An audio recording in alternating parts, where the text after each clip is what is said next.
জায়ান, তুমি যদি তোমার বোনকে বাঁচাতে চাও তাহলে তোমার এই টাকাটা খুবই প্রয়োজন। তুমি কি এখন আমাকে বিয়ে করবে নাকি তোমার বোনকে মৃত্যুর মুখে ঠেলে দিবে? প্লিজ ম্যাডাম, আমাকে আপনি 25 লক্ষ টাকা ধার দেন।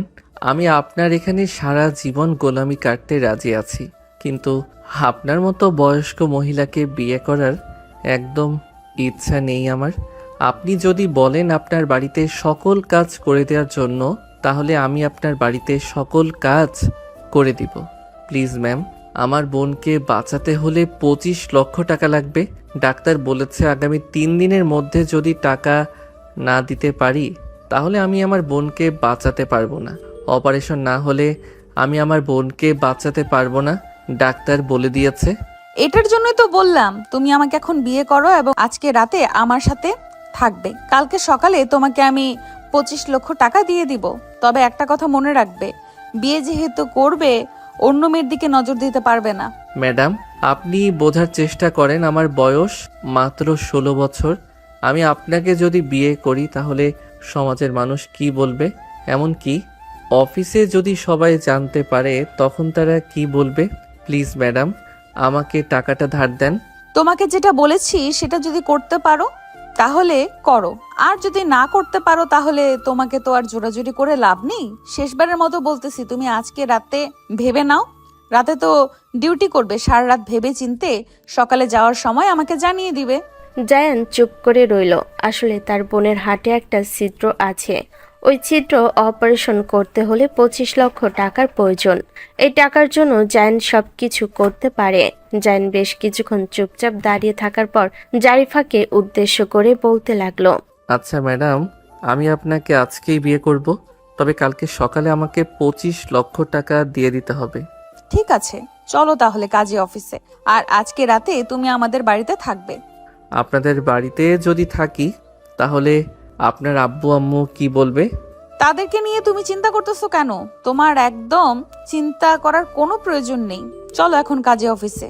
জারিফা জায়ানকে নিয়ে চলে আসলো কাজী অফিসে। জায়ান আর জারিফা বসে আছে চেয়ারে। এমন সময় কাজী সাহেব জারিফাকে উদ্দেশ্য করে বলতে লাগলো। মিস জারিফা, ছেলেটার বয়স তো মাত্র 16 বছর। আপনি ছেলেটাকে বিয়ে করবেন কি করে? 20 বছর প্লাস না হলে তো আমি এই বিয়েটা করিয়ে দিতে পারবো না। জারিফা মুচকি একটা হাসি দিয়ে টেবিলের উপরে 1 লক্ষ টাকা রেখে দিতেই কাজী সাহেব বলতে লাগলো। বিয়ে হয়ে যাবে, চিন্তা করো না। আর তোমার সাক্ষী কোথায়? তোমার সাক্ষীকে ডাক দাও। আর ছেলের সাক্ষী কোথায়? তাকেদেরও ডাক দাও। ছেলের সাক্ষী আসতে পারবে না, ছেলের সাক্ষী সবাই হসপিটালে। আপনি বিয়ে পড়াতে থাকেন, কিছুক্ষণের মধ্যে আমার আব্বু আম্মু চলে আসবে। কাজী সাহেব সবকিছু লেখা শেষ করতেই কাজের কেবিনের ভেতরে প্রবেশ করলো জারিফার আব্বু আম্মু এবং জারিফার কয়েকজন বান্ধবী। জারিফার সাথে জায়ানকে দেখে জারিফার আব্বু বলতে লাগলো। জারিফা, তুই কি জায়ানকে বিয়ে করতে চাইছিস? ছেলেটা কিন্তু একদম ছোট, মাত্র 15 থেকে 16 বছর বয়স হবে। তুই একবার ভেবে চিনতে এরপরে সামনের দিকে এগিয়ে যা। হ্যাঁ আব্বু, আমি অনেক চিন্তা ভাবনা করে এরপরে সামনের দিকে এগিয়ে যাচ্ছি। জায়ান সত্যি করে বলবে, তুমি এই বিয়েতে রাজি আছো নাকি রাজি নেই? জায়ান চোখ দুইটা বন্ধ করতে তার বোনের ফুটফুটে মুখটা ভেসে উঠল। দীর্ঘ এক নিঃশ্বাস নিয়ে জায়ান জারিফাকে উদ্দেশ্য করে বলতে লাগলো। হ্যাঁ, আমি আপনাকে বিয়ে করতে রাজি আছি, আর আমি আপনার মেয়েকে বিয়ে করতে রাজি আছি। তাহলে সব কিছু ঠিকঠাক আছে। কাজী সাহেব, বিয়ে পড়ান। কাজে জায়ান আর জারিফার বিয়েটা পড়িয়ে দিল। বিয়ে পড়ানো শেষ হতে জারিফা জায়ানকে নিয়ে চলে আসলো তাদের বাসায়। জারিফার সকল কাজিন এবং বান্ধবীরা বসে আছে জারিফার রুমে। এদিকে জায়ান তাদের সবার মাঝখানে বসে আছে। এমন সময় জারিফার বান্ধবী লাইলা বলতে লাগলো। দুলা ভাই, আমার বান্ধবীর বয়স কিন্তু অনেক, সব ভেবে চিন্তে বিয়ে করছেন তো নাকি টাকার লোভে বিয়ে করছেন?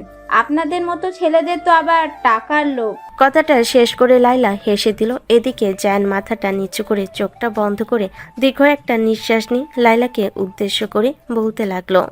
আপনার যদি মনে হয় আমি আপনার বান্ধবীর এই সব টাকা দেখে বিয়ে করেছি তাহলে ধরে নেন আমি এটাই করেছি।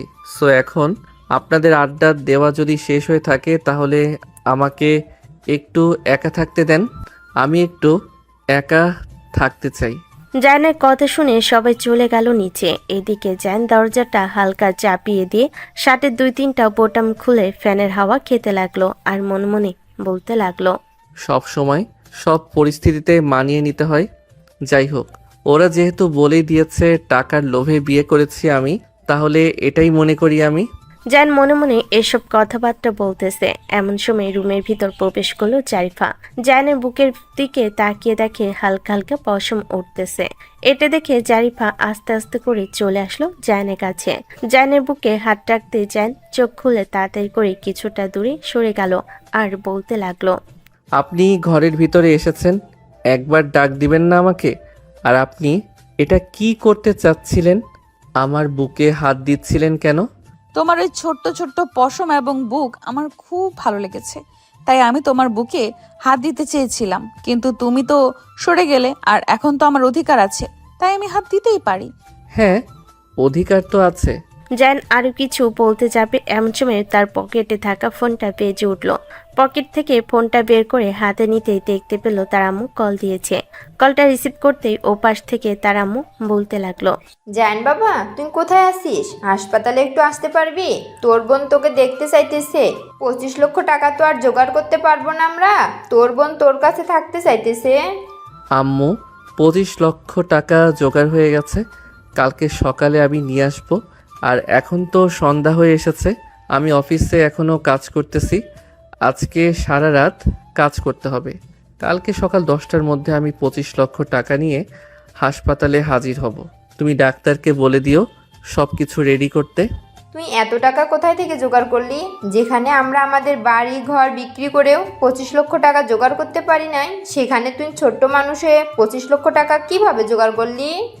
এত কিছু জানার দরকার নেই তোমাদের। এখন ফোন রাখলাম, কাজ করতেছি। কালকে সকালে আমি হাসপাতালে আসবো। এই বলে জান কলটা কেটে দিয়ে সামনের দিকে তাকাতে দেখতে পেল জারিফা শাড়ি পরে দাঁড়িয়ে আছে। কালো একটা শাড়ি পরেছে, সাথে ম্যাচিং করা সবকিছু। জান জারিফার দিকে হাঁ করে তাকিয়ে আছে। এটা দেখে জারিফা জানকে উদ্দেশ্য করে বলতে লাগলো, কি ব্যাপার জায়ান, এভাবে তাকিয়ে কি দেখতেছো? কি আর দেখবো, আপনাকে দেখতেছি। আপনার বয়স বেশি হলেও আপনাকে কালো শাড়িতে অনেক সুন্দর লাগতেছে, সাথে ম্যাচিং করা সবকিছু বেশ ভালোই মানিয়েছে। তবে কপালে যদি কালো একটা টিপ থাকতো তাহলে আরো বেশি সুন্দর দেখাতো। জারিফা আয়নার দিকে ভালোভাবে তাকিয়ে দেখে সত্যি যদি কপালে একটা কালো টিপ থাকতো তাহলে আরো বেশি সুন্দর দেখাতো। জারিফা ডয়ের ভিতর থেকে একটা কালো টিপ নিয়ে পরে নিল কপালে। বেশ কিছুক্ষণ এইভাবে যাওয়ার পর জারিফা জায়নের সামনে দাঁড়িয়ে বলতে লাগলো, এখন সবকিছু ঠিকঠাক আছে তো? আর কোনো কিছু কোথাও দিতে হবে নাকি? না, আর কোনো কিছুর প্রয়োজন নেই, এতেই চলবে। এ বলে জায়ন খাট থেকে উঠে চলে আসলো জারিফার কাছে। জায়ন তার ডান হাতটা জারিফার পেটে বুলাতে লাগলো। এইদিকে জারিফা চোখ বন্ধ করে জায়নের স্পর্শ অনুভব করতেছে। জায়ন সেই জারিফার ঠোঁটে কিস করতে যাবে এমন সময় হঠাৎ করে জারিফা জায়নকে ধাক্কা দিয়ে বিছানায় ফেলে দিয়ে নিজে কিছুটা স্বাভাবিক হয়ে বলতে লাগলো, খুব বেশি কাছে চলে এসেছিলে। যাই হোক, কি খাবে বলো, তোমার জন্য কি নিয়ে আসবো? শত হলেও তুমি আমার পিচ্চি জামাই। জায়ন জারিফাকে কোনো উত্তর দিতেছে না। এটা দেখে জারিফা আস্তে আস্তে চলে আসলো জায়নের কাছে। জায়নের গালে টিপ দিয়ে ধরে বলতে লাগলো, এই যে মিস্টার জায়ান, কি খাবেন সেটা বলেন। অনেকক্ষণ হয়েছে এখানে বসে আছেন, আপনার জন্য কি নিয়ে আসবো? কিছুই আনার প্রয়োজন নেই, আপনি এখানে থাকেন। আপনার ওই গোলাপি ঠোঁট জোড়া আমাকে খুব কাছে টানতেছে, একটু দিবেন কি ওই গোলাপি ঠোঁট জোড়ার স্বাদ নিতে? এখন এসব কোনো কিছুই হবে না, চুপচাপ এখানে বসে থাকো, আমি এখন নিচে গেলাম। এই বলে জারিফা চলে গেল নিচে। এইদিকে জায়ন বিছানায় শুয়ে আছে। রাতে খাওয়া দাওয়া শেষ করে জায়ন চলে আসলো রুমে, চুপচাপ এক জায়গায় বসে আছে। বেশ কিছুক্ষণ পর জারিফার রুমের ভিতরে এসে দরজাটা লাগিয়ে দিয়ে ডয়ের ভিতর থেকে সাদা একটা নাইট ড্রেস বের করে পরে চলে আসলো জায়নের কাছে। জায়নের একপাশে শুয়ে আছে জারিফা। এদিকে জায়ন জারিফার দিকে হাঁ করে তাকিয়ে আছে। জায়নের এরকম ভাবে তাকিয়ে থাকা দেখে জারিফা বলতে লাগলো, এভাবে তাকিয়ে আছেন কেন? কিছু করতে ইচ্ছে করতেছে নাকি? এইরকম ভাবে যদি কোনো মেয়ে কাছে আসে তাহলে কার কিছু করতে মন চাইবে না বলেন? আমি আপনার ওই ঠোঁটের স্বাদ গ্রহণ করতে চাই, দিবেন কি আপনার ওই ঠোঁটের স্বাদ গ্রহণ করতে?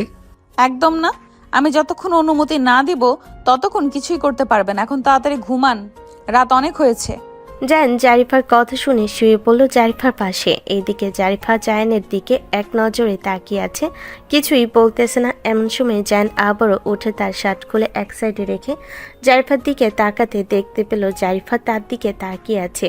এটা দেখে জায়ান বলতে লাগলো, আমাকে একদম স্পর্শ করার চেষ্টা করবেন না।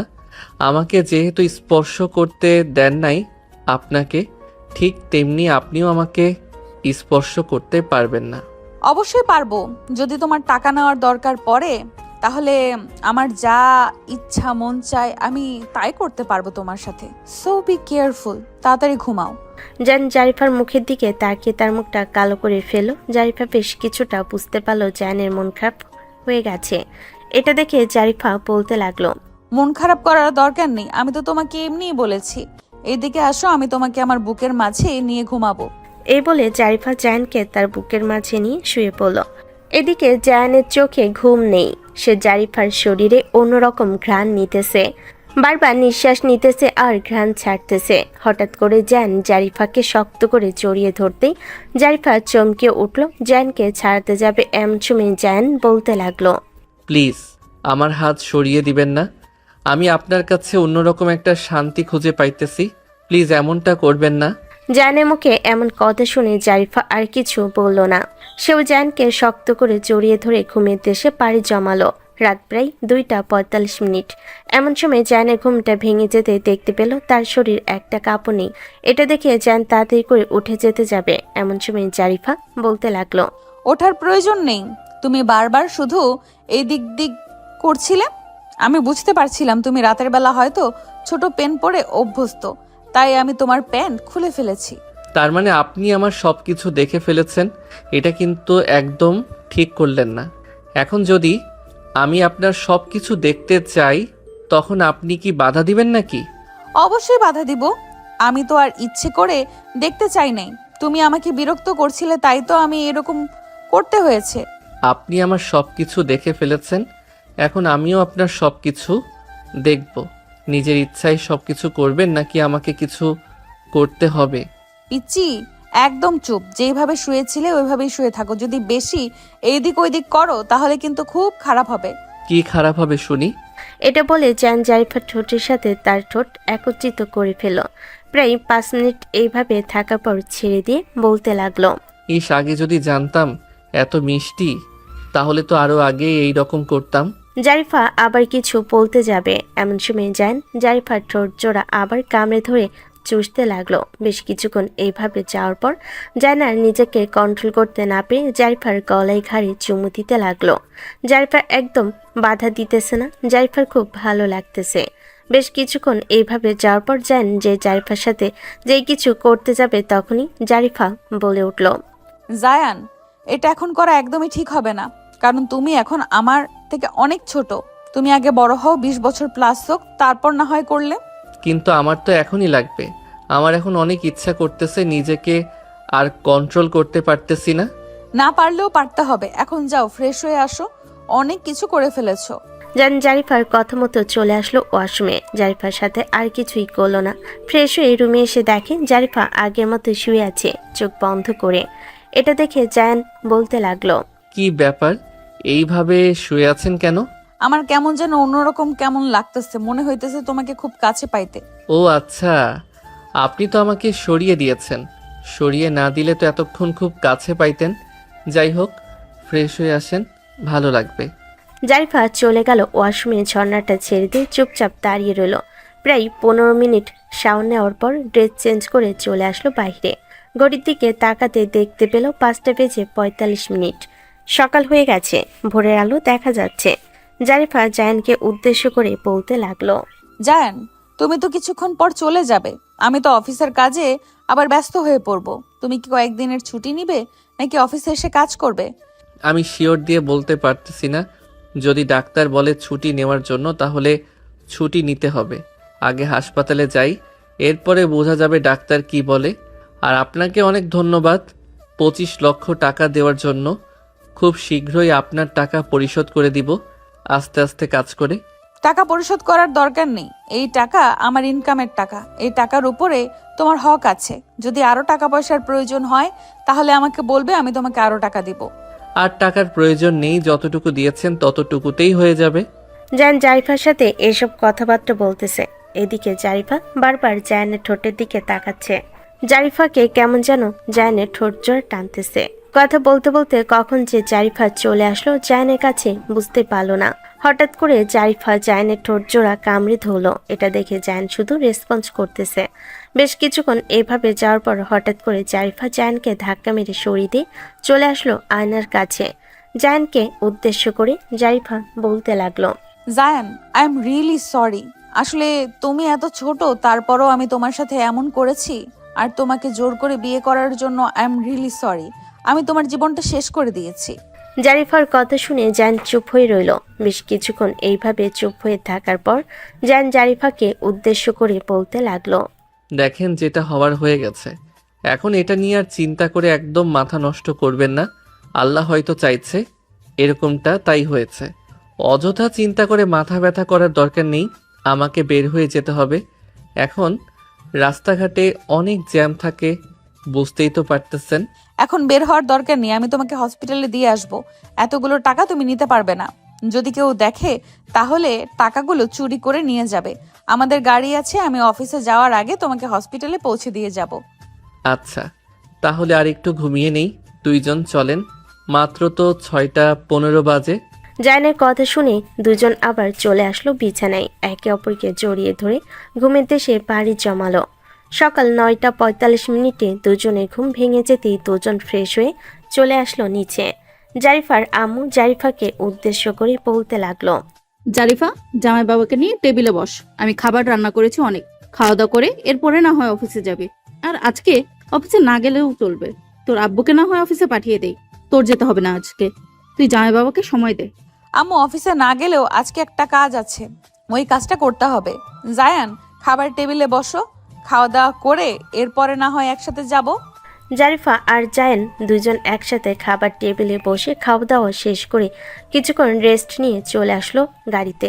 জারিফা ড্রাইভিং করতেছে আর জায়ান বারবার জারিফার দিকে তাকাচ্ছে আর মনে মনে বলতেছে, বয়স বেশি হলে কি হবে, দেখতে কিন্তু মাশাল্লাহ পরীর চাইতেও কম না। কিন্তু আমি আব্বু আম্মুকে কিভাবে বোঝাবো যে টাকার জন্য আমি তাকে বিয়ে করেছি? যদি বিয়ে না করতাম তাহলে 25 লক্ষ টাকা আমি পাইতাম না। জায়ান এসব কথা চিন্তা ভাবনা করতেছে। এইদিকে জারিফা জায়ানের চিন্তা ভাবনা বুঝতে পেরে বলতে লাগলো, এখন তো আর পরিচয় করানোর দরকার নেই। তোমার বোন আগে সুস্থ হোক, এরপরে তোমরা বাড়িতে যাও। তখন সময় করে না হয় একদিন আমাকে নিয়ে যেও। আমি তোমার আব্বু আম্মুকে এবং তোমার বোনকে বুঝিয়ে বলবো। বুঝিয়ে বললে তারা অবশ্যই মানবে। হ্যাঁ, মানবে, কিন্তু আপনাকে নিয়ে আমার টেনশন হয়। আপনার বয়স তো অনেক বেশি। আব্বু আম্মু যদি আপনাকে আবার অনেক কিছু বলে, তখন আমার তো খারাপ লাগবে। শত হলেও এখন আপনি আমার বউ। সমস্যা নেই, খারাপ লাগলে লাগবে। তুমি এত চিন্তা করো কেন আমার জন্য? হসপিটালের সামনে চলে এসেছি, নামো। জায়ান গাড়ি থেকে নেমে সামনের দিকে 2 পা এগিয়ে যেতে যাবে, এমন সময় পিছন ঘুরে জারিফাকে উদ্দেশ্য করে বলতে লাগলো, দেখা করে যান একবার আমার ছোট বোনটার সাথে। জায়ানের চোখের দিকে তাকিয়ে জারিফা আর মানা করতে পারলো না। গাড়িটা একটা সাইডে পার্কিং করে চলে আসলো উপরে। একটা কেবিনের ভিতর এসে দেখে দুজন বয়স্ক লোক বসে আছে চেয়ারে, আর বেডের উপরে শুয়ে আছে ফারিয়া। ফারিয়া তার ভাইয়াকে দেখে আস্তে আস্তে উঠে বসলো আর বলতে লাগলো, ভাইয়া, তুমি জানো না, তোমাকে না দেখলে আমার একদম ভালো লাগে না। তুমি কালকে রাতের বেলা আসো নাই কেন? তোমাকে না বললাম, যাই হয়ে যাক না কেন প্রত্যেকদিন রাতের বেলা আমার সাথে এসে দেখা করবে। কালকে সারা রাত কাজ করেছি তো, তাই আর কি আসতে পারি নাই। আম্মু আব্বু, এই নাও 25 লক্ষ টাকা। যত টাকা জমা দেওয়ার দরকার জমা দিয়ে আসো, আর বাকি টাকাগুলো তোমাদের কাছে রেখে দাও, প্রয়োজনে খরচ করবে। আচ্ছা, তুই তোর বোনের সাথে কথা বল, আমি আর তোর আব্বু মিলে টাকাটা জমা দিয়ে আসতেছি। এ বলে জায়ানের আব্বু আম্মু চলে গেল নিচে। এদিকে ফারিয়া হঠাৎ তার ভাইয়ের সাথে অপরিচিত মেয়েকে দেখে বলতে লাগলো, ভাইয়া, উনি কে? ওনাকে তো চিনলাম না। এটা হচ্ছে আমার অফিসের বস। তুই অসুস্থ বলে তোকে দেখতে এসেছে। ম্যাডাম, এটাই হচ্ছে আমার ছোট বোন। ফারি, একদম চিন্তা করো না, তুমি খুব তাড়াতাড়ি সুস্থ হয়ে যাবে। আমি ডাক্তারের সাথে কথা বলে যাচ্ছি আর বলতেছি যে তোমার অপারেশনটা খুব তাড়াতাড়ি করে ফেলার জন্য, যাতে আর তোমার কোনো সমস্যা না থাকে, তাড়াতাড়ি যাতে সুস্থ হয়ে যাও। আচ্ছা, আমার জন্য দোয়া করবেন। অবশ্যই দোয়া করব। জায়ান, তুমি তোমার বোনটার সাথে কথা বলো, আমি নিচে ডাক্তারের সাথে কথা বলে এরপরে উপরে আসতেছি। আচ্ছা যান তাহলে। জারিফা চলে গেল নিচে। এদিকে ফারিয়া তার ভাইকে উদ্দেশ্য করে বলতে লাগলো, ভাইয়া, আমার কাছে কিছু লুকাচ্ছ না তো? সত্যি করে বলো তো, ওই মেয়েটাকে, ওই মেয়েটা তোমার অফিসের বস নাকি অন্য কিছু? আমি সত্যি করে বলতেছি, ওই মেয়েটা আমার অফিসের বস। সে যদি আমার বস না হতো তাহলে এখানে আমি কিভাবে নিয়ে আসতাম? আচ্ছা যাই হোক, তুমি খুব সাবধানে কাজ করবে, আর সারা রাত কাজ করেছো। এখন বাড়িতে গিয়ে বিশ্রাম করো। আমার জন্য চিন্তা করো না, তুমি তো টাকা নিয়ে এসেছো। আমি খুব তাড়াতাড়ি সুস্থ হয়ে যাব। আমার জন্য দোয়া করো। তোর জন্য তো সবসময় দোয়া করি আল্লাহর কাছে যাতে তোকে সুস্থ রাখে। আমি তো সবসময় এই দোয়া করি। জায়ান তার বোনের সাথে এসব কথাবার্তা বলতেছে। বেশ কিছুক্ষণ এইসব কথাবার্তা বলা শেষ করে বসে আছে। এমন সময় কেবিনের ভিতর প্রবেশ করলো জারিফা। জায়ানকে উদ্দেশ্য করে বলতে লাগলো, জায়ান, আমি ডাক্তারের সাথে কথা বলে এসেছি, আর আজকে রাতেই অপারেশন শুরু করে দিবে। তুমি এখন বাসায় যাও, গিয়ে ঘুমাও। সারা রাত তো কাজ করেছো। হ্যাঁ যাচ্ছি, আপনাকে খুব ধন্যবাদ ডাক্তারদের সাথে কথা বলে এত তাড়াতাড়ি অপারেশনটা শুরু করে দেওয়ার জন্য। আব্বু আম্মু, আমি এখন বাসায় চলে গেলাম। তোমরা এখানেই থেকো, রাতের বেলা আমি আবার আসবো, এসে দেখা করে যাব। আচ্ছা বাসায় যা, তাহলে চাবি কোথায় রাখা আছে এটা তো তুই ভালো করেই জানিস। হ্যাঁ জানি, থাকো তাহলে তোমরা। এই বলে জায়ান ওইখান থেকে চলে আসলো নিচে। দুজনে গাড়িতে উঠে চলে আসলো অফিসে। জায়ান তার কেবিনে বসে কাজ করতেছে। এমন সময় ম্যানেজার এসে বলতে লাগলো, জায়ান, আমি এসব কি শুনতেছি? তুমি নাকি ম্যাডামকে বিয়ে করেছো? এই কথাটা কি একদম সত্যি নাকি মিথ্যা? একদম সত্যি। আপনি জানলেন কোথায় থেকে? কে বলেছে আপনাকে? শুনেছি একজনের কাছ থেকে। যাই হোক, অবশেষে ম্যাডাম তোমার মতো একটা 16 বছরের ছেলেকে বিয়ে করলো। তুমি কিভাবে এটা করতে পারলে বলো তো আমাকে? ম্যাডামের বয়স তো তোমার চাইতেও আরো বেশি, প্রায় 9 বছরের মতো পার্থক্য। হ্যাঁ, তাতে কি হয়েছে? বয়সে বড় মেয়েকে বিয়ে করা যায় না নাকি? এটা কি কোথাও লেখা আছে যে নিজের বয়সের চাইতে বড় মেয়েকে বিয়ে করা যাবে না? আমি সেটা বলতেছি না, তুমি হুট করে রেগে যাচ্ছ কেন? আমি বলতে চাইতেছি যে ম্যাডামের বয়স তো বেশি আর তোমার বয়স তো কম। ম্যাডাম তো তার সমবয়সী কাউকে বিয়ে করতে পারতো, কিন্তু তোমাকে বিয়ে করলো কেন? এটাই তো বুঝতে পারলাম না। এটা আমাকে জিজ্ঞেস না করে আপনি ম্যাডামকে গিয়ে জিজ্ঞেস করেন, তাহলে উত্তরটা খুব ভালোভাবে পেয়ে যাবেন ম্যাডাম কেন আমাকে বিয়ে করেছে। জায়ানের এরকম কথা শুনে ম্যানেজার আর কিছু বলল না। এইদিকে জারিফা কিছুক্ষণ কাজ করে চলে আসলো জায়ানের কাছে। জায়ানকে উদ্দেশ্য করে বলতে লাগলো, জায়ান, তোমার কি কাজ শেষ হয়েছে নাকি আরো কাজ আছে? ম্যাডাম, আমার আরও কাজ রয়েছে, আরও আধা ঘন্টা সময় লাগবে কাজগুলো শেষ করতে। কিছু বলবেন নাকি? কাজ শেষ হলে তুমি একটু আমার কেবিনে আসো তো, তোমার সাথে একটু জরুরি কথা আছে। আচ্ছা ম্যাডাম, আপনি যান, আমি কাজ শেষ করে আসতেছি। জারিফা চলে গেল। এইদিকে জায়ান তার কাজগুলো কমপ্লিট করা শেষ করে ওইখান থেকে চলে আসলো জারিফার কাছে। জারিফাকে উদ্দেশ্য করে বলতে লাগলো, কি ব্যাপার, হঠাৎ ডেকেছেন কেন? কিছু বলবেন নাকি? হ্যাঁ, আমার একটু আদর লাগবে। এখানে কিছুক্ষণ আদর করে চলে যাও। যার মুচকি একটা হাসি দিয়ে ওইখান থেকে চলে আসলো জারিফার কাছে। জারিফাকে উদ্দেশ্য করে বলতে লাগলো, রাতের বেলা কি আজকেও আপনাদের বাসায় থাকতে হবে নাকি? আজকে তো তোমার বোনের অপারেশন, আজকে তোমার আর বাসায় থাকতে হবে না। চিন্তা ভাবনা করতেছি যে আমিও আজকে তোমার সাথে হসপিটালে থাকবো। আপনি যদি হাসপাতালে আমার সাথে থাকেন তাহলে আমি আমার আব্বু আম্মুকে কি পরিচয় দিব আপনার, আর কি বা বলবো? আমিও এটাই চিন্তা ভাবনা করতেছি। আমি যদি আজকে তোমাদের ওইখানে যাই আর তোমার সাথে সারা রাত বসে সময় কাটিয়ে দেই, তাহলে তো তোমার আব্বু আম্মু অবশ্যই তোমাকে জিজ্ঞেস করবে আমি অফিসের বস হয়ে সারা রাত কেন তোমার সাথে কাটিয়ে দিয়েছি ওইখানে বসে। আমিও এটাই চিন্তা ভাবনা করতেছি। আপনি যদি ওখানে গিয়ে বসে থাকেন তাহলে তো অবশ্যই আমার সমস্যা হবে। আপনার থাকতে হবে না, ফোন তো আছে। যদি ঘুমে না ধরে তাহলে মেসেজ করেন, আমি না হয় রিপ্লাই দিব। এই বলে জায়ান জারিফার ঠোঁটের সাথে ঠোঁট লাগিয়ে চুমা দিতে লাগলো। বেশ কিছুক্ষণ এইভাবে যাওয়ার পর হঠাৎ করে কেবিনের ভিতরে ম্যানেজার প্রবেশ করতে দুজন দুজনকে ছেড়ে দিয়ে দাঁড়িয়ে পড়ল। ম্যানেজারকে দেখে জারিফা বলতে লাগলো, ম্যানেজার সাহেব, কারো কেবিনে প্রবেশ করতে হলে অনুমতি নিয়ে প্রবেশ করতে হয়, এটা আপনি জানেন না নাকি? Madam, I am really sorry. আসলে আমি বুঝতে পারি নাই যে আপনারা দুইজন কেবিনের ভিতরে আছেন। এখন আমি গেলাম। জায়ান কাজ শেষ হলে আমাকে না হয় ডাক দিবেন, এরপরে না হয় আমি আসবো। চলে যেহেতু এসেছেন ভেতরে আসেন। আর কিসের জন্য এসেছেন এটা বলেন। আসলে ম্যাডাম, গত কিছুদিন আগে কয়েকটা মাল আমরা চয়েস করেছিলাম চায়না থেকে। ওই মালগুলো আজকে চট্টগ্রাম বন্দরে এসে পড়েছে। কিছুক্ষণ আগে মেসেজ এসেছে। এখন কি আমি গিয়ে নিয়ে আসবো, নাকি ওইখানে আমাদের গাড়ি আছে, ওই গাড়িগুলো এখানে এসে দিয়ে যাবে? আমাদের গাড়ি সব মালপত্র এখানে এনে দিয়ে যাবে। ওইখানে যাওয়ার কোনো দরকার নেই। আপনি এখন যেতে পারেন। আর আজকে কতগুলো মাল তৈরি হয়েছে ওই একটা লিস্ট আমাকে এনে দেন। জারিফার কথা শুনে ম্যানেজার ওইখান থেকে চলে গেল। এদিকে জায়ান জারিফাকে উদ্দেশ্য করে বলতে লাগলো, জারিফা, তুমি ওনার সাথে এই রকম ব্যবহার না করলেও পারতে। ম্যানেজার স্যার তো তোমার চাইতেও বড়। বড় হয়েছে তো কি হয়েছে? রোমান্টিক মুহূর্তে এরকম ভাবে এন্ট্রি নিবে এটা কখনোই মেনে নিব না। মুডটাই নষ্ট হয়ে গেছে। জারিফা এসব কথাবার্তা বলতেছে। জারিফার কথা শেষ হতে জায়ান চট করে জারিফার ঠোঁট জোড়া কামড়ে ধরল। জারিফা জায়ানকে টান মেরে তার কোলে বসিয়ে লিপ কিস করতে লাগলো পাগলের মতো। কয়েক মিনিট এইভাবে যাওয়ার পর জায়ান জারিফাকে ছেড়ে দিয়ে বলতে লাগলো, অনেক হয়ে গেছে, আর একটু করলে পরে আবার সমস্যা হয়ে যাবে। তখন আবার আমি নিজেকে কন্ট্রোল করতে পারবো না। আমি তো বলি নাই তুমি আমাকে কন্ট্রোল করো। তোমার যা ইচ্ছা তাই করতে থাকো। তোমার এরকম স্পর্শ আমার খুব ভালো লাগতেছে জায়ান। আমি তোমার কাছ থেকে এরকম স্পর্শ চাই। কিন্তু আপনি তো নিজেই বলেন আমি এখনো অনেক ছোট, তাহলে আমি কিভাবে আপনাকে এই রকম আরো গভীরভাবে স্পর্শ করব? হ্যাঁ, তুমি এখনো ছোট। এটার জন্যই তো তোমার সাথে এতটা গভীরে যাই না। কিন্তু আমার যে তোমাকে খুব কাছে পেতে ইচ্ছে করে।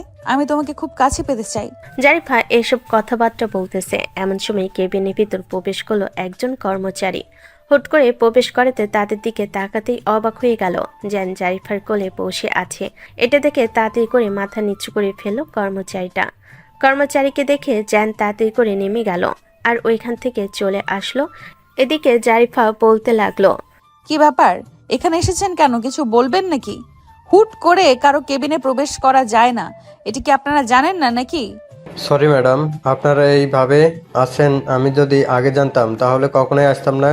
কিন্তু জায়ান আপনার কোলে বসেছিল কেন? সে তো এই অফিসের একজন সাধারণ কর্মচারী। আপনি তো তার সাথে এরকমটা কিভাবে করলেন? যেটা আপনি বোঝেন না সেটা আর বোঝার দরকার নেই। আপনি যেই কাজের জন্য এসেছেন সেটা বলেন। আপনার মুখ থেকে এত কথা জানতে চাই নাই।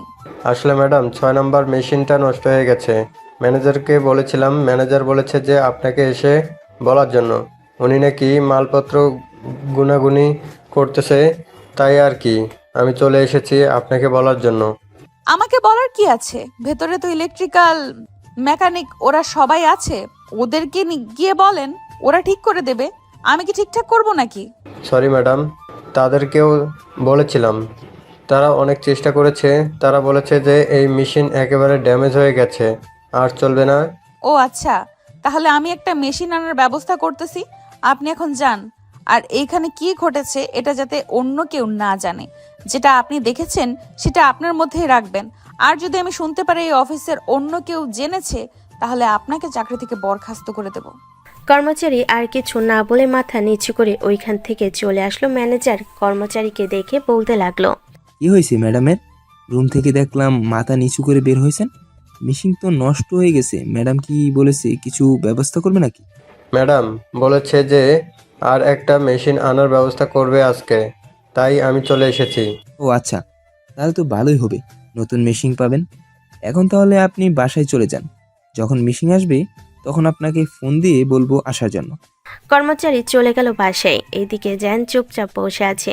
বেশ কিছুক্ষণ বসে থাকার পর ওইখান থেকে উঠে যেই চলে আসতে যাবে এমন সময় পিছন থেকে ম্যানেজার বলতে লাগলো, জায়ান, তোমার নামে যা জেনেছি এটা কি একদম সত্যি, নাকি তুমি ম্যাডামকে সত্যি বিয়ে করেছো, নাকি এসব মিথ্যা কথা?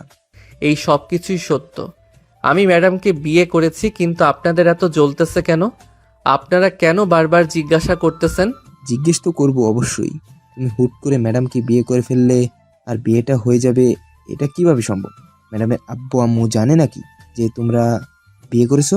ম্যানেজার কথা শেষ হতে পিছন থেকে জারিফা বলতে লাগলো, স্বয়ং আমার আব্বু আম্মু আমাদের বিয়ে দিয়েছে, এমনকি আমরা আমাদের বাসায় রাতে থেকেছি। আর কিছু জানতে চাচ্ছেন নাকি? পিছন থেকে জারিফার কণ্ঠ শুনে ম্যানেজার কিছুটা ভয় পেয়ে ওইখান থেকে চলে গেল। আসলে কয়েকদিন ধরে জারিফার ব্যবহারটা খুবই খারাপ যাচ্ছে। এইদিকে জারিফা জায়ানকে উদ্দেশ্য করে বলতে লাগলো, জান চলো, তোমাকে নিয়ে একটা জায়গায় ঘুরতে যাব। এমনিতেই তোমার মন মানসিকতা ভালো নেই তোমার বোনের জন্য, চলো ঘুরোঘুরি করি, তাহলে তোমার মন ভালো লাগবে। জায়ান আর কিছু না বলে জারিফার সাথে ওইখান থেকে চলে আসলো নিচে। দুজন গাড়িতে উঠে বসে আছে। জারিফা এক হাতে ড্রাইভ করতেছে, আরেক হাত জায়ানের হাতের সাথে ধরে রেখেছে।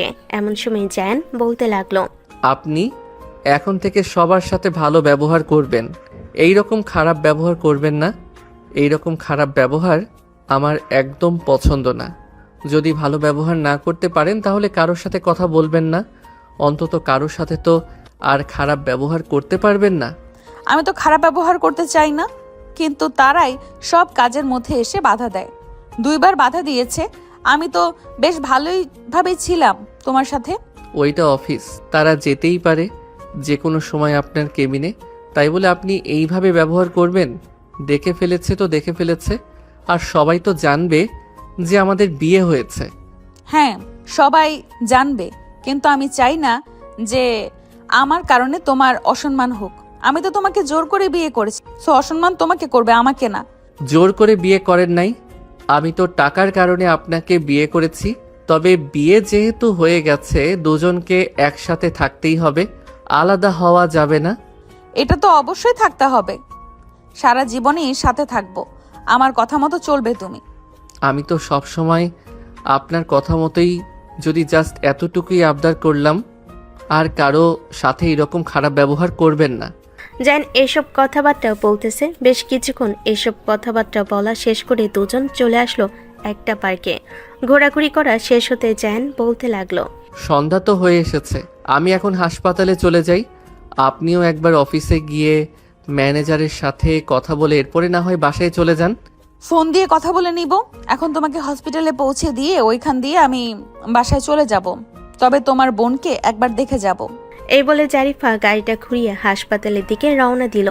বেশ কিছুক্ষণ পর চলে আসলো হাসপাতালে। গাড়ি থেকে নামতে যাবে এমন সময় জারিফা জায়ানের হাত ধরে টান মেরে জায়ানকে তার কাছে নিয়ে আসলো। হালকাভাবে ঠোঁট জোড়া স্পর্শ করে বলতে লাগলো, এই 2 দিনে তোমার প্রতি ভালোবাসা আমার অনেক জমে আছে। আমি তোমাকে ছাড়া এক মুহূর্ত থাকতেই পারছি না। আমাকে কখনো ছেড়ে দিও না জায়ান। যদি আমাকে ছেড়ে দাও তাহলে আমি মরেই যাব। বিয়ে করেছি কি ছেড়ে দেওয়ার জন্য নাকি? কখনো ছেড়ে দিব না, এটা একদম নিশ্চিন্তে থাকতে পারেন। তবে মাঝে মধ্যে আমার যা ইচ্ছা তাই করতে মন চাইবে, আপনি কিন্তু বাধা দিতে পারবেন না। আগে বড় হও, এরপরে যা ইচ্ছা তাই করবে, তখন আর তোমাকে বাধা দিব না। এখন চলো যাওয়া যাক। এই বলে দুজন চলে আসলো হাসপাতালের ভিতরে। কেবিনের ভিতরে প্রবেশ করে বসে আছে দুজন। জারিফা আরিফার সাথে বেশ কিছুক্ষণ কথা বলে জায়ানের কাছ থেকে বিদায় নিয়ে চলে গেল বাসায়। রাত প্রায় 11টা। ডাক্তার অপারেশন থিয়েটারে ফারিয়ার অপারেশন করেছে। অন্যদিকে জারিফা জায়ানের মেসেজের মাধ্যমে কথা বলতেছে। বেশ কিছুক্ষণ কথা বলা শেষ করে জারিফা ঘুমেতে এসে বাড়ি জমালো। অন্যদিকে জায়ানের আম্মু জায়ানকে উদ্দেশ্য করে বলতে লাগলো, জায়ান, সত্যি করে বলতো, ওই মেয়েটাকে? সকালবেলা ও তোর সাথে এসেছে, আবার এখনো এসেছে, ফারিয়ার সাথে কথা বলে এরপরে চলে গেছে। ওনার ব্যাপারে না হয় তোমাকে সব কিছু পরে খুলে বলবো, এখন কিছুই বলতে পারবো না। আচ্ছা, তোর যখন সময় হবে তখন তুই না হয় সব কিছু খুলে বলিস, কিন্তু আমার কেমন যেন সন্দেহ হচ্ছে। যদি এটা সত্যি হয় তাহলে কিন্তু। হ্যাঁ আম্মু, তুমি যেটা সন্দেহ করতেছো এটাই। আসলে আমি যদি তাকে বিয়ে না করতাম তাহলে 25 লক্ষ টাকা কখনোই পাইতাম না। আমি 25 লক্ষ টাকার জন্য বিয়ে করেছি, কিন্তু উনি খুবই ভালো, আমার অফিসের বস। টাকার জন্য তুই তোর জীবনটা নষ্ট করে ফেলেছিস, এটা একদম ঠিক করিস নাই জায়ান। আমার জীবন নষ্ট হয় নাই, আর ওনার বয়স তেমন বেশি না, মাত্র 25 বছর। এটা তেমন বড় কিছু না। ওনাকে নিয়ে তোমাদের কোনো চিন্তা করতে হবে না, ওনার ব্যাপার আমি দেখে নিব। কয়েকটা দিন ওনার সাথে থাকলেই বুঝতে পারবে উনি কেমন। আচ্ছা, বিয়ে যেহেতু করে ফেলেছিস তাহলে কয়েকদিন পর একেবারেই না হয় বাড়িতে তুলিস। এখন তো বুঝতেই পারছিস পরিস্থিতি কেমন, আর ওনার কাছ থেকে টাকা নিয়েছিস, এই টাকা তো ফেরত দিতে হবে।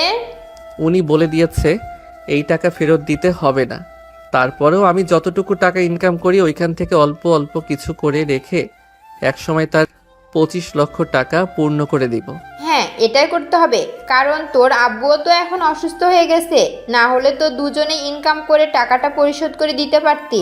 আর তুই বিয়ে না করে টাকাটা যদি ধার নিতি তাহলে তো হয়তো উনি টাকাটা দিত।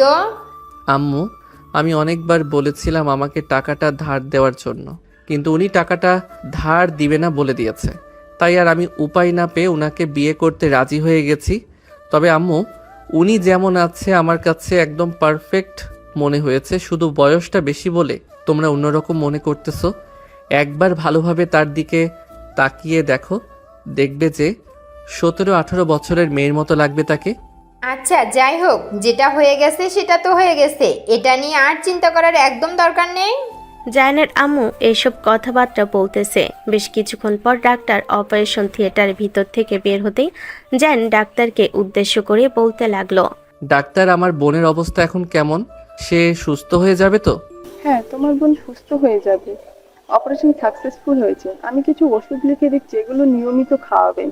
আর হসপিটালে 2 থেকে 3 দিন রাখতে হবে। এই 2-3 দিন রাখলে আমি এই 2-3 দিন চেক আপ করে দেখব। যদি ভালো হয় তাহলে তো রিলিজ করে দেব, আর যদি ভালো না হয় তাহলে আরো কয়েকদিন রাখতে হবে। আচ্ছা, হাসপাতালে না হয় 3 দিন থাকবে। আপনি একটু ভালোভাবে দেখেন এই 2-3 দিন। ডাক্তার আরো কিছুক্ষণ কথাবার্তা বলে ওইখান থেকে চলে গেল। এদিকে জায়ান বসে আছে। বেশ কিছুক্ষণ বসে থাকার পর বলতে লাগলো, আম্মু, তুমি ঘুমাতে চলে যাও। আমি সকাল পর্যন্ত এখানে আছি। সকালে অফিসে চলে যাব, ততক্ষণ তুমি ঘুমিয়ে নাও। আর ফারিয়াকে মনে হয় আরও পরে থেকে বের করবে। বের করুক, ফারিয়াকে রেখে এরপরে আমি ঘুমাতে যাব? তোর আব্বু তো এখন ঘুমাচ্ছে, উনি ঘুমাক, ফারিয়াকে বের করে আনুক, এরপরে আমি ঘুমাবো। তুমিও গিয়ে ঘুমিয়ে পড়। জায়ানের আম্মু এটা বলতে জায়ান ওইখান থেকে চলে গেল একটা কেবিনে। সিট ফাঁকা পেয়ে ঘুমিয়ে পড়ল। পরের দিন ঘুম থেকে উঠে বসে আছে, এমন সময় তার ফোনটা বেজে উঠল। তাকে দেখে জারিফা কল দিয়েছে। কলটা রিসিভ করতে ওপাশ থেকে জারিফা বলতে লাগলো, জায়ান, তুমি এখন কোথায় আছো? হাসপাতালে নাকি অফিসে চলে গেছো? এখনও হাসপাতালে আছি, বেশ কিছুক্ষণ পর বের হব। আর আপনি চাইলে হাসপাতালে আসতে পারেন। আম্মু সব কিছু জেনে গেছে, এমনকি আমি সব কিছু বলে দিয়েছি। ও আচ্ছা, আমি কিছুক্ষণের মধ্যে হসপিটালে আসছি। মাত্র বের হয়েছি বাড়ি থেকে, ফোন রাখলাম তাহলে এখন। জারিফা কলটা কেটে দিল। এদিকে জায়ান তার বোনের পাশে বসে আছে। এমন সময় জারিফা জায়ানকে উদ্দেশ্য করে বলতে লাগলো, ভাইয়া, গতকালকে যে তোমার বস এসেছিল উনি কি আজকে আসে না নাকি? হ্যাঁ, আসতেছে, কিছুক্ষণের মধ্যেই চলে আসবে। আর তুই ওনার কথা জিজ্ঞেস করতেছিস কেন? ওনার সাথে মনে হয় ভালো মিশে গেছিস, তাই না? সত্যি বলতে ভাইয়া, উনি খুবই ভালো। আমাকে ওনার নিজের হাতে খাইয়ে দিয়েছে ভাইয়া। ম্যাডাম এইরকমই সবাইকে ভালোবাসে। কিছুক্ষণের মধ্যেই দেখবি চলে আসবে। কিরে জায়ান, তুই সত্যিটা বলে দিতেছিস না কেন? সত্যিটা বলে দিলেই তো সমস্যার সমাধান হয়ে যায়। আম্মু, তুমি কোন সত্যি কথা বলার কথা বলতেছ? ভাইয়া, তুমি কি আমার কাছ থেকে কোনো কিছু লুকাচ্ছ? আসলে ফারিয়া ওইটা আমার অফিসের বস হলেও উনি হচ্ছে আমার বউ। গত পরশুদিন ওনাকে আমি বিয়ে করেছি। তবে কেন করেছি এটা জিজ্ঞেস করিস না। আর ওনার বয়সটা একটু বেশি হলেও উনি কিন্তু একদম পারফেক্ট আছে আমার জন্য। জায়ানের কথা শেষ হতে জারিফা কেবিনের ভিতর প্রবেশ করতে করতে বলতে লাগলো, আমাকে নিয়ে কি কথা হচ্ছে তিনজনের মধ্যে? আমি শুনি কি কথা বলতেছেন আপনারা। জায়ান পিছনে ফিরতেই দেখতে পেল জারিফা অনেক ফল আর খাবার নিয়ে এসেছে। টেবিলের উপরে সবকিছু রেখে ফারিয়ার পাশে বসে পড়তে ফারিয়া বলতে লাগলো, ভাবি, আপনিও একবারও আমাকে বললেন না যে আপনি ভাইয়াকে বিয়ে করেছেন? ভাইয়া তো সবকিছু লুকিয়ে রাখতো যদি আম্মু আমাকে কিছু না বলতো। জায়ান তো আমাকেও কিছু বলতে চাইছিল না, আমি পরে অনেক জোরাজুরির পর তার পেটের ভিতর থেকে সত্যি কথা বের করতে পারছি। ও আচ্ছা ভাইয়া, তুমিও তাহলে আমাদের সাথে মিথ্যে কথা বলতেছো না? যাও, যত পারো মিথ্যে কথা বলো। এখন তো আমার ভাবি চলে এসেছে, তোমার সাথে আর কোনো কথাই বলবো না। আমি আমার ভাবির সাথে সারাদিন কথা বলবো, তাই না ভাবি? হ্যাঁ ফারিয়া, আগে তুমি সুস্থ হও, এরপরে সারাদিন কথাবার্তা বলতে পারবে। জায়ান, তুমি এক কাজ করো, একটু অফিসে গিয়ে ম্যানেজারের কেবল গত পরশু দিনের যে মালগুলো রেডি করা হয়েছে সেই মালগুলো ভালোভাবে স্টক করে রাখতে আর পরিষ্কার করে রাখতে বলবে, যাতে কোনো ময়লা না থাকে। দুপুরের দিকে ক্লায়েন্ট আসবে, ওই জিনিসগুলো নিয়ে যাবে। আচ্ছা, আপনি এখানে থাকেন, তাহলে আমি অফিস থেকে ঘুরে আসি। আর যদি কাজ থাকে তাহলে আমি অফিসে বসে কাজ করব। আপনাকে না হয় ফোন দিয়ে জানিয়ে দিব। এখন তাহলে আমি গেলাম। এই বলে জায়ান ওইখান থেকে চলে আসলো অফিসে। অন্যদিকে জারিফা ফারিয়া এবং জায়ানের আম্মুকে উদ্দেশ্য করে বলতে লাগলো, আম্মু এবং ফারিয়া, তোমাদের দুজনকে সত্যি করে বলতেছে, আসলে জায়ানের প্রতি আমার বিন্দুমাত্র লোভ ছিল না। জায়ান খুবই ভালো একটা ছেলে। আমি জায়ানের মতো একটা ছেলে খুঁজি করছিলাম বিয়ে করার জন্য, যার মধ্যে লোভ লালসা কিছুই থাকবে না। আমি দেখেছি ফারিয়া, তোমাকে বাঁচানোর জন্য সে আমার সকল কাজ করে দিবে বলেছিল, রাত দিন খাটাখাটনি করে।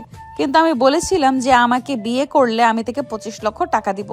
আমি জানি আমার বয়সটা একটু বেশি, তারপরেও যদি আপনাদের আমাকে পছন্দ না হয় তাহলে আমাকে জানিয়ে দিবেন, আমি জোর জবরদস্তি করব না।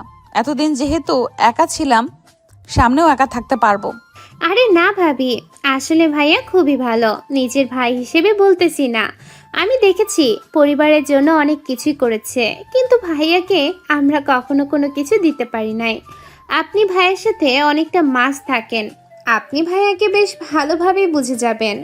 ভাইয়া যদি খারাপ হয় তাহলে আমাকে জানাবেন, আমি ভাইয়াকে শিক্ষা দিব। আমি তোমার ভাইয়ার সাথে এতদিন দেখেছি, আমি তোমার ভাইয়ার স্বভাব চরিত্র বেশ ভালো করেই জানি। যাই হোক, তোমরা আমাকে মেনে নিয়েছো তো? আম্মু আমাকে মেনে নিয়েছেন? মানবো না কেন? ছেলের বউ যেমনই হোক মানতে তো অবশ্যই হবে। তোমাকে আমি অবশ্যই মেনে নিয়েছি। তবে তুমি তো আমাদের পরিস্থিতি দেখতেই পাচ্ছ। আসলে আমরা আমাদের বাড়ি ঘর সব কিছু বিক্রি করে দিয়েছিলাম ফারিয়ার জন্য। এখন আমাদের পরিস্থিতি খুবই খারাপ। যতদিন জায়ান নিজের একটা ঘর তৈরি করতে না পারতেছে, ততদিন তোমাকে আমরা আমাদের বাড়িতে তুলতে পারতেছি না। তোমার খুব কষ্ট হবে। আমরা হয়তো ভাড়া বাড়িতে চলে যাব। আমার কষ্ট হবে না, আপনি একদম চিন্তা করবেন না। আপনারা যেখানে থাকবেন আমিও আপনাদের সাথেই থাকবো, অন্য কোথাও যাব না। জায়ান যদি আমাকে মাটিতেও রাখে তাহলে আমি মাটিতেই থাকতে পারবো। আমার কোনো আফসোস নেই, তারপরেও বলতে পারবো যে আমি আমার স্বামীর ঘরে আছি। জারিফা এইসব কথাবার্তা বলতেছে, এমন সময় হঠাৎ করে জারিফার ফোনটা বেজে উঠল। ব্যাগ থেকে ফোনটা বের করে দেখে জায়ান কল দিয়েছে। কলটা রিসিভ করতে ওপাশ থেকে জায়ান বলতে লাগলো, ম্যাডাম, গাড়ি এসে বসে আছে। আপনি যদি আসতেন তাহলে খুবই ভালো হতো। মাল স্টকে অনেক আছে, কতগুলো মাল দিতে হবে এটা তো আর ম্যানেজার জানে না। আচ্ছা, তুমি একটু তাদেরকে বলো কেবিনে গিয়ে বসার জন্য, আমি কিছুক্ষণের মধ্যেই আসতেছি। আচ্ছা আসেন, তাহলে আমি তাদেরকে বলতেছি। জারিফা কলটা কেটে দিয়ে তাদের কাছ থেকে বিদায় নিয়ে চলে আসলো অফিসে। অফিসের কাজ শেষ করে বসে আছে, এমন সময় ম্যানেজার আসলো আর বলতে লাগলো, madam, Almas group of company থেকে ফোন দিয়েছিল। ওনাদের মাল কতটুকু হয়েছে জিজ্ঞেস করতেছে। আমি ওনাদেরকে বলে দিয়েছি যে প্রায় কমপ্লিট হয়ে গেছে। ওনারা কালকে মালগুলো নিতে চাইতেছে। আচ্ছা, আপনি বলে দেন যে কালকের মালগুলো নিয়ে যাওয়ার জন্য। ঠিক আছে ম্যাডাম। আর জায়ান, তোমার কেবিনে কিছু কাজ রেখে এসেছি, ওই কাগজগুলো শেষ করে ফেলো গিয়ে, ঠিক আছে? ঠিক আছে স্যার, যাইতেছি। ম্যাডাম যাই তাহলে এখন আমি। এ বলে জায়ান ওইখান থেকে চলে আসলো তার কেবিনে। বসে বসে কাজগুলো কমপ্লিট করে ফেলো সন্ধ্যার আগে। সব কাজ কমপ্লিট করে ফেলার পর জায়ান চলে আসলো আর জারিফার কেবিনে এসে দেখে জারিফা ফোনে যেন কার সাথে কথা বলতেছে। জায়ানকে দেখে কলটা কেটে দিয়ে বলতে লাগলো, কাজ শেষ হয়েছে নাকি? হ্যাঁ, আমার কাজ কমপ্লিট। এখন চাইলে বাড়িতে যেতে পারবো। ম্যানেজার স্যারকে বলে এসেছি যে সব কাজ কমপ্লিট করে ফেলেছি। ও আচ্ছা, তাহলে এখন চলো, তোমাকে নিয়ে কিছুক্ষণ ঘুরোঘুরি করে পরে হসপিটালের দিকে যাব। আর তোমরা তো এখন বাড়িতেই থাকবে, বাড়িও খোঁজাখুঁজি করতে হবে। হ্যাঁ, এটা তো করতে হবে, কিন্তু এখন তো মাস মাত্র অর্ধেক। এখন থেকেই তো বাড়ি খোঁজাখুঁজি করতে হবে। চলেন, আজকে না হয় বাড়ি খোঁজাখুঁজি করি, কালকে না হয় ঘোরাঘুরি করব। আচ্ছা চলো, আজকে তাহলে খোঁজাখুঁজি করে আসি। এই বলে জারিফা জায়ানকে নিয়ে রুমে খোঁজাখুঁজি করার জন্য বিভিন্ন জায়গায় যেতে লাগলো। কয়টা রুম পছন্দ হলো জারিফার, কিন্তু ভাড়া বেশি যাওয়াতে সেইগুলোতে মত দেয় নাই। জারিফা জায়ানকে উদ্দেশ্য করে বলতে লাগলো, জায়ান, রুমটা পছন্দ হয়েছে, কিন্তু ভাড়াটা তো বেশি চাচ্ছে, কি করবে এখন? আমিও সেটাই চিন্তা ভাবনা করতেছি, কিন্তু একটা তো ব্যবস্থা করতে হবে। ব্যবস্থা না করলে তো পরে আবার অসুবিধা হয়ে যাবে। আচ্ছা চলো তো আমার সাথে, আমাদের আর একটা বাড়ি আছে, ওই বাড়িটা খালি আছে নাকি ভাড়া দিয়ে দিয়েছে দেখে আসি। এই বলে দুজন চলে আসলো ওই বাড়িতে। এসে দেখে বাড়ি ভাড়া দিয়ে দিয়েছে। এটা দেখে জারিফা বলতে লাগলো, এটাও তো ভাড়া দিয়ে দিয়েছে। আচ্ছা, আমি যদি তোমাকে কিছু টাকা দেই বাড়ি বানানোর জন্য, তাহলে কি তুমি টাকা নিবে? এমনিতেই আপনি অনেক টাকা দিয়ে ফেলেছেন, আমি আর চাই না আপনার কাছ থেকে টাকা নিতে। আমার যতটুকু সামর্থ্য আছে আমি ততটুকু দিয়ে রুম ভাড়া রেখে এরপরে থাকব। পরবর্তীতে যদি কোনো কিছু করতে পারি তাহলে না হয় কিছু করব। জান এসব কথাবার্তা বলতেছে। বেশ কিছুক্ষণ দুজন ঘোরাঘুরি করে ওইখান থেকে চলে আসলো হাসপাতালে।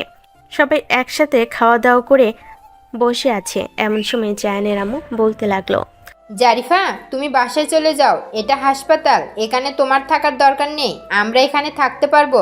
জায়ান, তুই যদি এখানে থাকতে চাস তাহলে থাকতে পারিস, আর না হলে বৌমার সাথে তাদের বাসায় চলে যা। আর 2-3টা দিন এখানে থাকতে হবে, এরপরে না হয় একটা কিছু ব্যবস্থা করা যাবে। তোর আব্বু তো বলতেছে গ্রামে চলে যাবে। দেখো, যেটা ভালো হয় সেটাই করো, তবে আমাদের তো এখানে থাকতে হবে, কারণ আমি তো এখানে চাকরি করি, গ্রামে তো আর কোনো কিছু করতে পারবো না। হ্যাঁ, দেখি তোর আব্বু কি বলে, গ্রামে চলে যাবে নাকি এখানেই থাকবে। এখানে থাকলে কোনো কিছু একটা ব্যবস্থা করতে হবে, ব্যবস্থা করে এরপরে থাকা যাবে। জায়ানের আম্মু এসব কথাবার্তা বলতেছে। এদিকে জারিফা বসে আছে। বেশ কিছুক্ষণ বসে থাকার পর ওইখান থেকে চলে আসলো নিচে। গাড়িটা নিয়ে তাদের বাড়ির উদ্দেশ্যে রওনা দিল। সাথে জায়ানও আছে। দুজন একসাথে বাড়িতে যাইতেছে। এমন সময় জায়ান বলতে লাগলো, আপনাদের বাড়িতে আমি খালি হাতে চলে যাই, কোনো কিছুই নিতে পারি না, আপনার আব্বু আম্মু কি মনে করবে?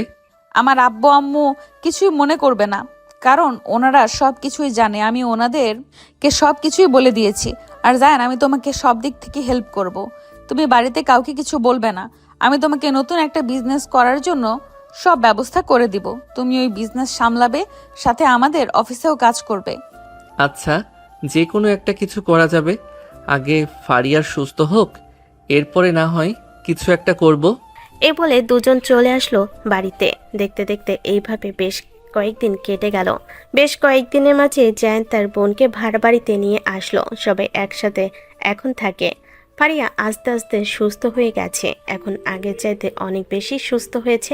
রাতে খাবার টেবিলে সবাই একসাথে বসে আছে। এমন সময় জারিফা বলতে লাগলো, আব্বু, আমি চাচ্ছিলাম কি আপনাদের একটা দোকান খুলে দেওয়ার জন্য। আমার কাছে তো কিছু টাকা আছে, ওই টাকা দিয়ে আমি একটা আপনাকে দোকান খুলে দিব। ওই দোকানে আপনি এবং জায়ান দুইজন দেখাশোনা করবেন, মাঝে মধ্যে আমিও যাব দোকানে। বৌমা, তুমি তো আমাদেরকে অনেক টাকা দিয়ে ফেলেছো, এখন আর তোমার কাছ থেকে টাকা নিতে চাই না। জায়ান যতটুকু ইনকাম করে ওই ইনকাম থেকে আমি অল্প অল্প কিছু টাকা জমিয়ে একটা রিক্সা কিনবো। এই বয়সে আর রিক্সা চালানোর দরকার নেই। আমি যেটা বলতেছি সেটাই হবে। আপনাদেরকে আমি সব কিছু ব্যবস্থা করে দিব। তারপরেও কেন আপনি এরকম করবেন? আব্বু, আমাকে কি আপনার ছেলের বউ মনে হয় না নাকি? না মানলে বলতে পারেন। বৌমা, এমন কথা বলো কেন? তুমি একটা মেয়ে মানুষ, তোমারও তো টাকার প্রয়োজন, তাই না? জায়ান একা সব কিছু সামলাচ্ছে, আমারও কিছু একটা করতে হবে। যদি কিছু না করি তাহলে তো সে একা ছোট একটা মানুষ পুরো পরিবারটা সামলাতে পারবে না। এটার জন্যই তো বললাম আমি আপনাকে একটা দোকানের ব্যবস্থা করে দিতেছি। আপনি ওই দোকানে থাকবেন এবং ব্যবসা করবেন, সাথে আমরাও আছি আপনার পাশে। আমিও দেখি অনলাইনে একটা ব্যবসা শুরু করব। আপনি আর না করবেন না? এখন তো ফারিয়া সুস্থ হয়ে গেছে, ফারিয়াও আমার সাথে সাহায্য করবে। ফারিয়া করবে না সাহায্য? করব না কেন ভাবি, অবশ্যই করব। আপনি আমাকে সুস্থ করেছেন আপনার টাকা দিয়ে, এখন যদি আপনাকে সাহায্য না করি তাহলে কেমন দেখায় না? আপনাকে সাহায্য করে আস্তে আস্তে আমরা সবাই মিলে আপনার টাকা পরিশোধ করে দিব। তোমরা সবাই বারবার কেন টাকার কথা বলছো? আমি কি একবারও বলেছি যে আমার টাকা লাগবে?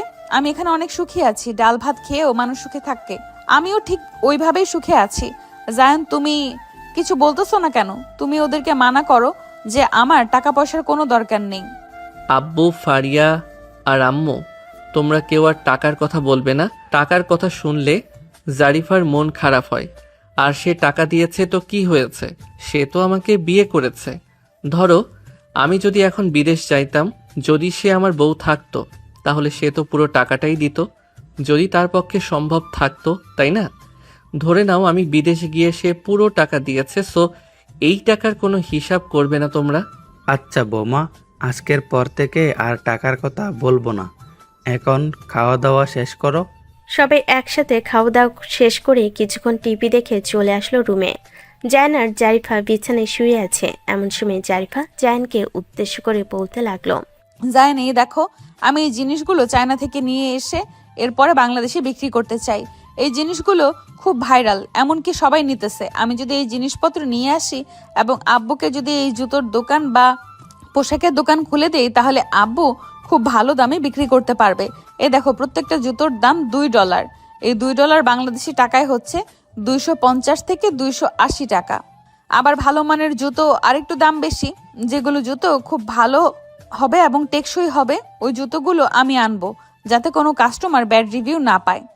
আচ্ছা, তাহলে তুমি এই দিকটা সামলাও, আমি ওই দিকটা সামলে নিচ্ছি। আরেকটা আবদার করব, আবদারটা রাখবে? হ্যাঁ বলো, কি আবদার? আমি তোমার সকল আবদার রাখবো। আমি বাবা হতে চাই। আশা করি বাকিটা তুমি বুঝতেই পারছো। হ্যাঁ আমি বুঝতে পারছি, কিন্তু আগে পরিস্থিতি ঠিক করি, এরপরে না হয় তোমার ওই স্বপ্ন আমি পূরণ করে দেব, প্রমিস করতেছি। তুমি তো ঘরবাড়ির পরিস্থিতি দেখতে পাচ্ছ, আমাদের চলতে খুব কষ্ট হচ্ছে। আমার কাছে টাকা আছে, তুমি তো বলেছো এই টাকা খরচ না করার জন্য, তাই আমি খরচ করতেছি না, কষ্ট করে চলতেছি আমরা। আর কয়েকটা মাস অপেক্ষা করো, আমি তো তোমার কাছেই আছি, আমি কোথাও চলে যাচ্ছি না। আচ্ছা, তুমি যেহেতু বলতেছো, তাহলে আমি আর কয়েকটা মাস অপেক্ষা করি। তবে আমাদের পরিস্থিতি যদি আবারও স্বাভাবিক হয়, তাহলে যে কোনো সময় যদি করতে চাই, তাহলে করতে দিবে তো? হ্যাঁ আমি প্রমিস করতেছি, আমাদের বিজনেস এবং আব্বুর দোকান যদি ভালোভাবে সচল করে 6টা মাস, তাহলে আমি প্রমিস করতেছি 6 মাসের মাথায় আমি আমার সব কিছু তোমাকে দিয়ে দিব। এখন জড়িয়ে ধরে ঘুমাও, আমার খুব ঘুম পাচ্ছে। সারাদিন অনেক কাজ করেছি। জারিফা জায়ানকে বুকের মাঝে নিয়ে ঘুমের দেশে বাড়ি জমালো। পরের দিন ঘুম থেকে উঠে জায়ান ফ্রেশ হয়ে খাওয়া দাওয়া করে চলে আসলো অফিসে। অন্যদিকে জারিফা চায়নার কয়েকজন বিজনেসম্যানদের সাথে কথাবার্তা বলে সকল মাল অর্ডার দিয়ে দিল। জারিফার কাছে যেই টাকা ছিল প্রায় 15 লক্ষ টাকার মাল অর্ডার দিয়ে দিল। 10 থেকে 12 দিনের মধ্যে পৌঁছে যাবে চট্টগ্রামে। ওইখান থেকে পরে মাল ডেলিভারি করা হবে। দেখতে দেখতে এইভাবে কেটে গেল 15টি দিন। আজকে সকল মাল জায়ানদের বাড়িতে এসে পৌঁছে দিয়ে গেছে। জারিফা বাড়িতে বসে অনলাইনে যে মালগুলো বিক্রি করবে, ওই মালগুলো তার রুমে রেখে জুতা এবং অন্যান্য ড্রেস নিয়ে চলে আসলো দোকানে। দোকানটা আগের থেকে রেডি করা ছিল, অনেক বড় দোকান নেওয়া হয়েছে। সবাই একসাথে মিলে সাজাচ্ছে। জারিফা তার মনের মতো করে পুরো দোকানটা সাজিয়ে ফেলেছে। রাতে সবাই একসাথে খাবার টেবিলে বসে আছে। এমন সময় জায়ানের আব্বু বলতে লাগলো, জারিফা, মালপত্র তো নিয়ে আসা হয়েছে, দোকানও সাজানো হয়ে গেছে। এখন প্রত্যেকটা ড্রেস আর প্রত্যেকটা জুতা কত টাকা করে বিক্রি করলে আমাদের লাভ হবে? আব্বু খাওয়া দাওয়া শেষ করেন, আমি আপনাকে দেখেছি কোন জুতাগুলো কত টাকা করে বিক্রি করলে আমাদের লাভ হবে, এবং অন্যান্য ড্রেসও কত টাকা করে বিক্রি করলে আমাদের অর্থ লাভ হবে বেশি। সবাই একসাথে খাওয়া দাওয়া করে বসে আছে। এদিকে জারিফা সবগুলো হিসাব করতেছে। সবকিছু হিসাব করার পর বলতে লাগলো, আব্বু এই দেখেন, এই জুতাগুলো আপনি 600 থেকে 700 টাকা বিক্রি করলে আমাদের লাভ হবে। আপনি সর্বোচ্চ দাম চাইতে পারেন, এখন এটা আপনার ইচ্ছা, কত দাম চাইবেন এটা আপনি ভালো করেই জানেন। আমি 600 থেকে 700 টাকা বলে দিয়েছি, এর কমে বিক্রি করেন না, এর কমে বিক্রি করলে আমাদের লস হবে। আচ্ছা জারিফা মা, তুমি চিন্তা করো না, আমি যথাযথ চেষ্টা করব 6 থেকে 700 টাকা করে বিক্রি করার জন্য। এর নিচে বিক্রি করব না। আমি প্রত্যেকটা জুতা হাত দিয়ে স্পর্শ করে দেখিয়ে খুব ভালো করে জুতাগুলো আশা করি সবাই এই দাম দিয়েই নিবে। জারিফা সবাইকে সবকিছু বুঝিয়ে দিয়ে জায়ানকে নিয়ে চলে আসলো রুমে। জারিফা তার ড্রেসগুলো বের করতে লাগলো। প্রত্যেকটা ড্রেসের খুব ভালো করে ছবি তুলতে লাগলো। কয়েকদিন আগে একটা পেজ খুলে রেখেছে, ওই পেজে ছবিগুলো আপলোড করতে লাগলো এবং কয়েকটা গ্রুপে শেয়ার করে দিল। শেয়ার করা শেষ হতেই পরের দিন সকালে জারিফা ঘুম থেকে উঠে দেখে অনেকগুলো মেসেজ এসেছে। মেসেজগুলোর একটা একটা করে রিপ্লাই দিতে লাগলো। সকাল 7টা পর্যন্ত মেসেজগুলো রিপ্লাই দিয়ে বসে রইল কাস্টমারদের অর্ডারের অপেক্ষায়। বেশ কিছুক্ষণ পর দুজন মেয়ে তাদের জন্য ড্রেস অর্ডার করলো 2টা। খুব সুন্দরভাবে প্যাকেটিং করে দিয়ে দিল। আস্তে আস্তে এইভাবে তাদের দিনকাল যেতে লাগলো। রাতে খাবার টেবিলে সবাই একসাথে বসে আছে। এমন সময় জারিফা তার শ্বশুর আব্বুকে উদ্দেশ্য করে বলতে লাগলো, আব্বু ওই দিকের কি খবর? সবকিছু ঠিকঠাক আছে তো? যেইভাবে বলেছিলাম সেইভাবে বিক্রি করতে পারতেছেন তো? হ্যাঁ, সেভাবে বিক্রি করতে পারতেছি। তবে আরেকটা ঘটনা ঘটেছে, আমি 800 করে বলাতে সবাই 800 করে নিচ্ছে। জুতাগুলো ভালো হওয়ার কারণে সবাই নিতেছে। তাহলে তো বেশ ভালোই হয়েছে। 800 থেকে 700 600 এরকম দাম পেলে আমাদের খুব ভালো হবে। ফারিয়া, তোমারও এখন একটা কাজ করতে হবে। আস্তে আস্তে আমার পেজের রেসপন্স বাড়াতে আজকে প্রায় 10 জনকে ডেলিভারি দিয়েছি। কালকে ডেলিভারি ম্যান দিয়ে আসবে। তাদের রিভিউ পেলে পরে পেজে এই রিভিউগুলো পোস্ট করে দিব। আশা করি আস্তে আস্তে আমাদের বিজনেসটাও দাঁড়িয়ে যাবে। হ্যাঁ ভাবি, আমি আপনাকে সাহায্য করতে একদম প্রস্তুত আছি। ফারিয়া এসব কথাবার্তা বলতেছে। বেশ কিছুক্ষণ এসব কথাবার্তা বলা শেষ করে বসে আছে সবার সাথে। আরও কিছুক্ষণ গল্প করে চলে আসলো রুমে। বিছানায় শুয়ে আছে। এদিকে জায়ান চোখ দুইটা বন্ধ করে জারিফার পাশে ঘুমিয়ে আছে।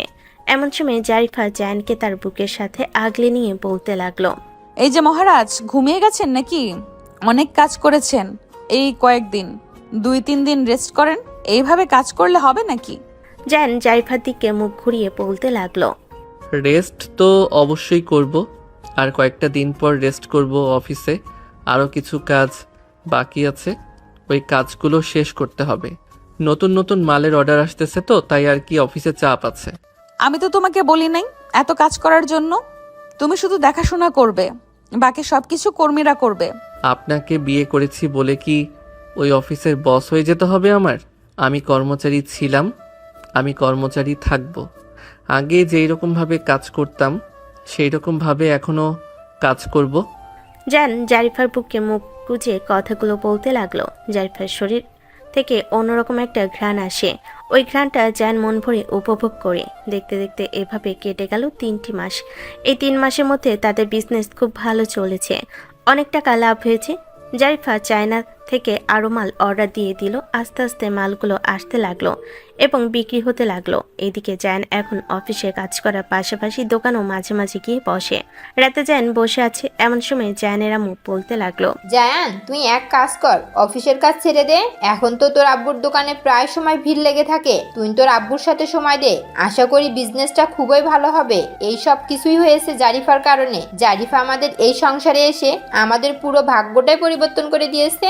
আমি দোয়া করি তোদের জীবনটা যাতে সুখে শান্তিতে কাটে। আম্মু, আমি এই সংসারে আসার পর আপনারা সবাই পরিশ্রম করেছেন, আমাকে সাহায্য করেছেন, আমার পাশে থেকে আমাকে সাপোর্ট করেছেন। এটার জন্য আমরা সবাই এত দূর আসতে পেরেছি, না হলে কখনোই এত দূর আসতে পারতাম না। বিশেষ করে জায়ান, এত ছোট্ট একটা ছেলে। আমি ভেবেছিলাম তাকে বিয়ে করে তার জীবনটা নষ্ট করে দিয়েছি, কিন্তু জায়ানকে বিয়ে করে মনে হচ্ছে আমি আমার জীবনে সবচেয়ে আনন্দ পেয়েছি। এবং জায়ান আমাকে যতটুকু সুখ দেয়, ওই সুখ আমি কখনোই ভুলবো না। বৌমা, তুমি আমার ছেলেটাকে দেখে রাখো। তোমার উপরে সবকিছুর দায়ভার দিয়ে গেলাম। পরিবারটা শক্ত করে ধরে রাখো তুমি। হ্যাঁ আম্মু, অবশ্যই ধরে রাখবো। আপনি কোনো চিন্তা করবেন না। জায়ান, কাল থেকে তোমার অফিসে যেতে হবে না। এখন থেকে আমাদেরকে সময় দিবে, আমাদের বিজনেসের কাজে সময় দিবে। ওই দিকটা আব্বু বুঝে নিবে। আচ্ছা, যেহেতু বলতেছো এখানে সময় দেওয়ার জন্য, আমি এখানে সময় দিব। চলো এখন রুমে যাওয়া যাক। এই বলে দুজন চলে আসলো রুমে। দুজন পাশাপাশি শুয়ে আছে। জায়ান জারিফাকে জড়িয়ে ধরে আছে। এমন সময় জায়ান বলতে লাগলো, আপনি আমাকে একটা প্রমিস করেছিলেন, ওই প্রমিসটা আশা করি আপনার মনে আছে। আমাকে কি অনুমতি দিবেন না? এখন তো সব কিছুই হয়েছে, শুধু বাড়িটা হয় নাই, ওইটাও আস্তে আস্তে হয়ে যাবে। হ্যাঁ, অনুমতি দিব, তবে আজকে না, কালকে। আমারও একটু নিজেকে তৈরি করতে হবে। কালকে রাত শুধু তোমার জন্য হবে। ঠিক আছে, কালকে না হয় বেবি আনার মিশনে নেমে পড়ব। হ্যাঁ, এখন ঘুমাও তাহলে। এই বলে জারিফা জায়ানকে নিয়ে ঘুমিয়ে এসে পাড়ি জমালো। পরের দিন সকালে জায়ান ঘুম থেকে উঠে ফ্রেশ হয়ে খাওয়া দাওয়া করে তার আব্বুর সাথে চলে আসলো দোকানে। সকাল থেকে দুপুর বেশ ভালোই কাস্টমার এসেছে। জায়ান তার আব্বুকে উদ্দেশ্য করে বলতে লাগলো, আব্বু, তুমি বাড়িতে যাও, গিয়ে খাওয়া দাওয়া করে কিছুক্ষণ রেস্ট নিয়ে এরপরে আসো। তুমি আসলে এরপরে আমি না হয় যাব। ঠিক আছে, গেলাম তাহলে আমি। এখন তুই ভালোভাবে থাকিস। এই বলে জায়ানের আব্বু চলে আসলো বাড়িতে। ফ্রেশ হয়ে খাওয়া দাওয়া করে রেস্ট নিয়ে চলে আসলো দোকানে। বিকেলের দিকে জায়ান বাড়িতে আসতেই রুমের ভিতরে প্রবেশ করে দেখে জারিফা আয়নার দিকে তাকে মিটমিট করে হাসতেছে। জারিফাকে এভাবে মিটমিট করে হাসতে দেখে জায়ান আস্তে করে পিছন থেকে জড়িয়ে ধরে বলতে লাগলো, কি হয়েছে, এইভাবে মিটমিট করে হাসতেছেন কেন? আজকে রাতে কি হবে ওইটা নিয়ে চিন্তা করতেছেন নাকি? হ্যাঁ, ওই বিষয় নিয়ে চিন্তা করছিলাম। আমার এই পিচ্চি বরটা আমার সাথে আজকে রাতে কি করবে কি করবে না এইসব নিয়েই চিন্তা করতেছি। যাও এখন গিয়ে ফ্রেশ হয়ে আসো, আমি তোমার জন্য খাবার নিয়ে আসতেছি।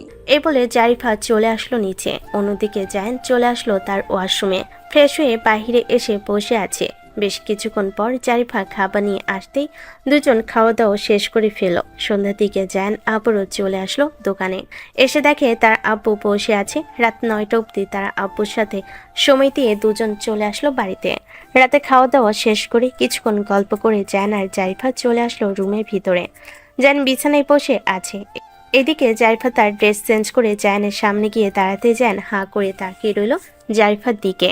1-2 মিনিট এইভাবে তাকিয়ে থেকে বিছানা থেকে উঠে চলে আসলো জারিফার কাছে। জারিফার ঠোঁটের সাথে ঠোঁট লাগিয়ে 5 মিনিট এভাবে কিস করার পর জায়ান জারিফাকে কোলে করে চলে আসলো বিছানায়। জায়ান জারিফাকে বিছানায় শুয়ে দিয়ে আস্তে আস্তে জারিফা পুরো শরীরে কিস করতে লাগলো। বেশ কিছুক্ষণ কিস করার পর জারিফা বলতে লাগলো, অনেক তো হয়েছে, এবার শুরু করো। আর কত কিস করবে? এই তো এখন শুরু করব। চিৎকার করবে না কিন্তু। ব্যথা দিও না, তাহলে চিৎকার করব। এখন তাহলে শুরু করো। জান জারিফার সাথে পূর্ণিমার রাত উপভোগ করতে লাগলো। মানে আপনারা তো বুঝতেই পারছেন তারা কি করতেছে। বাকিটা আপনাদেরকে বললাম না। তাদের দুজনের জন্য আপনারা সবাই বেশি বেশি দোয়া করবেন, যাতে তারা সারা জীবন এইভাবে সুখে শান্তিতে কাটাতে পারে, আর তাদের মাঝে যেন সুন্দর একটা বেবি আসে। আজকের গল্পটা তাহলে এখানেই সমাপ্ত করলাম। আশা করি গল্পটা আপনাদের কাছে খুব ভালো লাগবে। সবাই ভালো থাকবেন, সুস্থ থাকবেন। ধন্যবাদ।